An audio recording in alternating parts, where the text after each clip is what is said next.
친구들 중에 이 드라마를 알고 있는 친구 있나요? 이 드라마는 호텔 델루나라는 드라마예요. 오늘은 이 드라마의 한 장면을 가지고 친구들과 이야기를 나눠보려고 해요. 오늘 이야기를 나눌 장면에는 유나와 수정이라는 두 친구가 나와요. 유나는 평소에 집이 가난했던 수정이를 괴롭혔어요. 이날도 유나와 수정이는 길에서 만나게 되지요. 유나는 수정이의 목에 걸린 목걸이를 발견하게 되어요. 그리고 그 목걸이를 빼앗으려고 하지요. 유나와 수정이는 몸싸움을 벌이다가 결국 수정이가 죽게 되어요. 깜짝 놀란 유나는 그 자리에서 도망가고 말았지요. 많은 사람들은 이 일에 대해 수정이가 평소에 자신의 집이 가난한 것을 힘들어하고 스스로 목숨을 끊었다고 알고 있어요. 그리고 점점 수정이는 잊혀져 갔지요. 어느 날 유나가 남자 주인공을 만나러 와요. 자신을 도와달라고요. 수정이는 이미 죽었는데 자신을 계속 괴롭히고 있다고 자신을 도와달라고 도움을 청해요. 아무것도 몰랐던 남자 주인공은 유나를 도와주려고 하지요. 그러던 중에 유나 때문에 수정이가 죽게 되었고 수정이를 유나가 몹시 괴롭혔다는 사실을 알게 되어요. 남자 주인공은 여자 주인공과 함께 유나네 집에 가게 되지요. 유나는 집에 찾아온 여자 주인공에게 자신이 그날 수정이에게 빼앗았던 그 목걸이를 전해주어요. 이 목걸이를 없애달라고 말이에요. 목걸이가 유일한 그날의 증거니까요. 목걸이를 받은 여자 주인공은 바로 유나네 부모님을 만나요. 그리고 그날 있었던 일에 대해 이야기하지요. 깜짝 놀란 유나네 부모님에게 두 가지 제안을 해요. 첫 번째 제안은 그날 일에 대해 솔직하게 고백하고 수정이에게 진심으로 사과하는 거예요. 그렇게 된다면 아무도 몰랐던 그날 일에 대해 모든 사람들이 알게 되겠죠. 두 번째 제안은 이 목걸이를 비싼 돈을 주고 여자 주인공에게 사는 거예요. 그리고 아무도 모르게 이 목걸이를 없애버리는 거예요. 그러면 그날의 일에 대해 아무도 모르겠지만 유나는 수정이에게 용서를 받을 기회도 없게 되어요. 여러분, 부모님은 어떤 것을 선택했을까요? 부모님은 두 번째 제안을 선택하게 되어요. 바로 그 목걸이를 비싼 돈으로 사서 없애버리지요. 유나는 수정이에게 결국 용서를 받을 수 없게 되어요. 그리고 결국 유나는 영원히 죽게 되지요. 친구들은 용서를 무엇이라고 생각하나요? 잘못을 저지른 사람에게 그 잘못에 대해 묻지 않는 것을 말해요. 벌하지 않는 것을 말해요. 그렇다면 용서를 받으려면 어떻게 해야 하나요? 진심으로 용서를 구해야 해요. 유나가 수정이에게 진심으로 용서를 구했다면 두 사람은 화해할 수 있지 않았을까요? 오늘 말씀에서는 하나님께서 부르신 한 사람이 나와요. 바로 요나예요. 친구들은 요나를 어떤 사람으로 알고 있나요? 친구들이 알고 있는 그 요나를 하나님께서 부르셨어요. 그리고 이렇게 말씀하셨어요. 요나야, 너는 니느웨로 가서 크게 외쳐라. 너희들의 죄악이 가득해서 내 앞까지 이르렀다고 말이다. 라고 말이에요. 하나님의 말씀을 들은 요나는 하나님이 가라고 한 니느웨가 아닌 반대쪽으로 가게 되어요. 하나님의 말씀에서는 하나님의 눈을 피해 도망갔다고 말해요. 요나는 이스라엘이 커질 것이라는 하나님의 말씀을 전했던 사람이에요. 하나님께서 말씀하신 대로 이루시는 것을 보고 기뻐했었지요. 그 하나님께서 이번에는 니느웨에 가서 말씀을 전하라고 하시는데 이번에는 너무 가기 싫었어요. 이 말씀을 전하면 니느웨가 하나님께 용서를 받을 것 같았거든요. 요나는 니느웨가 용서받는 게 너무 싫었어요. 니느웨는 어떤 곳이었길래 요나가 이렇게 하나님께 용서받는 것을 싫어했었을까요? 니느웨는 아시리아, 성경에서는 아수르라고 하는 큰 제국의 수도였어요. 아수르는 하나님이 요나를 통해 커질 것이라고 말씀하신 이스라엘을 멸망시키고 많은 사람들을 죽이며 괴롭혔던 나라였어요. 요나는 그러한 니느웨가 하나님께 용서받는 것이 정말 싫었어요. 그래서 하나님의 눈을 피해 도망쳐서 배에 올라탔어요. 하지만 요나가 탄 배는 큰 풍랑을 만나고 요나는 바다에 빠지게 되어요. 하나님께서는 그 요나에게 커다란 물고기를 준비하셔서 요나를 삼키게 하세요. 많은 친구들이 알고 있는 것처럼 물고기 뱃속에 3일 동안 있었던 요나는 어떤 마음이었을까요? 요나는 하나님께 감사함으로 기도해요. 바다에 빠졌으면 제가 죽었을 텐데 물고기를 준비하시어 저를 살려주신 하나님 감사합니다. 하나님께 이 감사함을 잊지 않고 말씀대로 살아가겠습니다. 라고 말이에요. 요나는 3일 후에 물고기 뱃속에서 나오게 되어요. 그리고 니느웨로 가서 하나님과 약속한 대로 말씀을 전하지요. 여러분, 니느웨가 얼마나 크냐면요. 3일을 돌아야 돌 수 있는 정도였어요. 이 큰 니느웨를 요나는 하루만 돌면서 40일 후에 니느웨가 무너지리라 하고 살짝 전해요. 여러분, 우리는 중요한 이야기를 할 때 어떻게 하나요?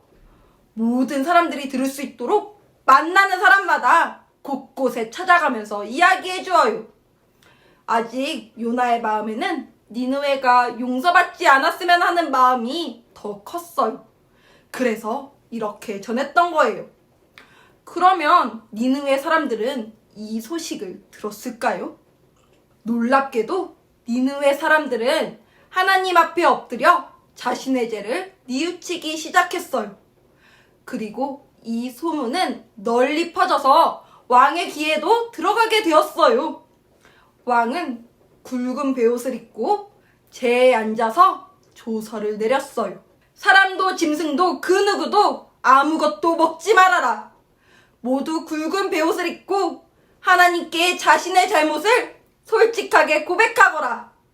나쁜 길에서 돌아서고 나쁜 짓도 모두 멈추거라. 그렇게 한다면 하나님께서 마음을 돌이키시어 우리를 살려주실지 누가 알겠느냐? 라고 말이에요. 여러분, 하나님께서 니느웨가 어떤 잘못을 했었는지 모르실까요? 하나님은 니느웨가 이스라엘을 멸망시킬 때에도 많은 사람들을 죽일 때에도 다 보고 계셨어요. 하지만 하나님께 솔직하게 자신의 죄를 고백하고 나쁜 길에서 돌아서며 나쁜 짓을 멈추는 이 모습도 보고 계셨어요.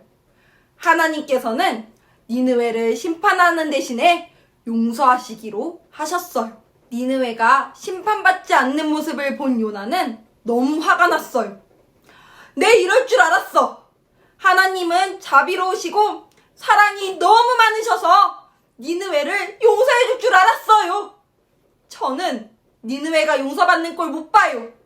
하나님, 차라리 저를 죽여주세요. 라고 하며 니느웨에서 나왔어요. 성에서 나온 요나는 자신이 쉴 초막을 만들었어요. 그러한 요나에게 하나님은 박넝쿨을 준비해 주셨어요. 박넝쿨 덕분에 그늘이 생겨서 요나는 너무 시원했고 기분이 좋았어요. 다음날 하나님께서는 벌레를 준비하시어 이 박넝쿨을 모두 갉아먹게 했어요. 뜨거운 햇빛이 비치자 요나는 너무 화가 났어요. 그리고 하나님께도 이렇게 화를 내지요. 하나님 뭡니까? 줬다 뺏는 것도 아니고. 차라리 이러려면은 저는 살고 싶지가 않아요. 하나님은 요나에게 이렇게 말씀하세요. 요나야, 너가 화낼 입장이니? 너가 이 박넝쿨을 위해 물을 줬니? 가꾸기라도 했니? 어제 생겼다가 오늘 사라진 이 박넝쿨에 대해도 너는 이렇게 아쉬워하는데 많은 생명과 가축들이 있는 이 니느웨를 내가 어떻게 아끼지 않겠니? 여러분, 하나님이 보시기에 가장 큰 죄는 무엇일까요? 그럼 가장 작은 죄는 무엇일까요? 우리는 죄에 따라 이건 더 심한 죄, 이건 덜 심한 죄 하면서 나누기도 해요. 예수님은 이 세상에 오셨을 때 가장 먼저 회개하라고 말씀을 전하세요. 그러면 친구들은 회개가 무엇이라고 생각하나요? 하나님 잘못했습니다를 넘어서서 그 잘못에서 돌이키고 다시는 그 잘못을 하지 않기로 결단하는 것을 말해요. 아까 니느웨 사람들이 하나님 앞에 했던 것처럼 말이에요. 예수님은 회개함으로 나아오는 사람들을 받아주셨어요.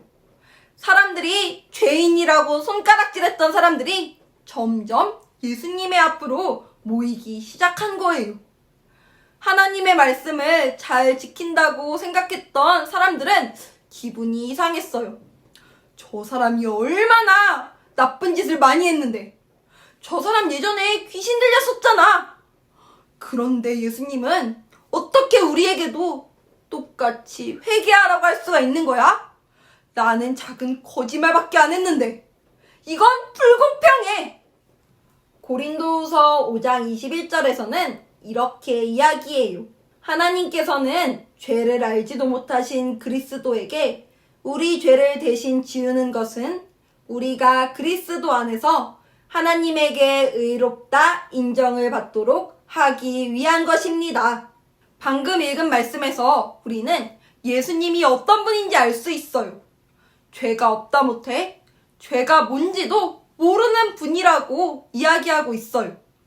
죄가 하나도 없는 분에게 죄를 1개 짓나 5개를 짓나 작은 죄를 짓나 큰 죄를 짓나가 중요할까요? 친구들, 전도사님은 떡볶이를 정말 좋아하는데요. 떡볶이를 먹다 보면 옷에 떡볶이 국물이 묻어있을 때가 있어요. 친구들, 떡볶이 국물이 조금 묻어서 다른 사람들에게 보이지 않는다고 해서 옷을 안 빨아도 될까요? 아무도 모른다고 하여도 떡볶이 국물을 흘린 나는 알 수 있어요.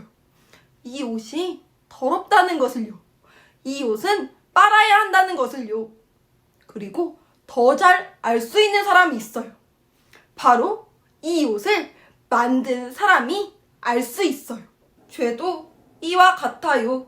하나님의 형상을 따라 깨끗하고 완벽하게 만든 이 세상에 한번 하나님과의 약속을 어기면서 죄가 들어오니 이 죄는 니느웨까지 가게 되었고 그 이후에 우리에게도 오게 되었어요.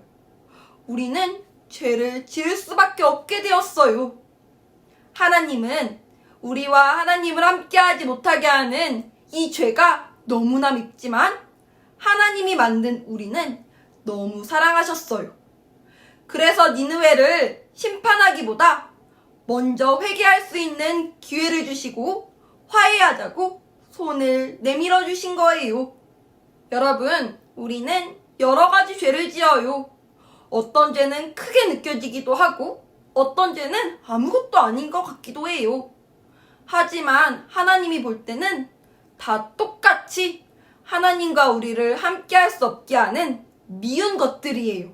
하나님은 이 죄들이 너무나 밉지만 이 죄 아래에 있는 우리를 사랑하시기 때문에 다시 한번 용서하시기를 원하세요.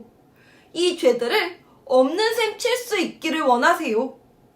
그래서 예수님을 보내주신 거예요.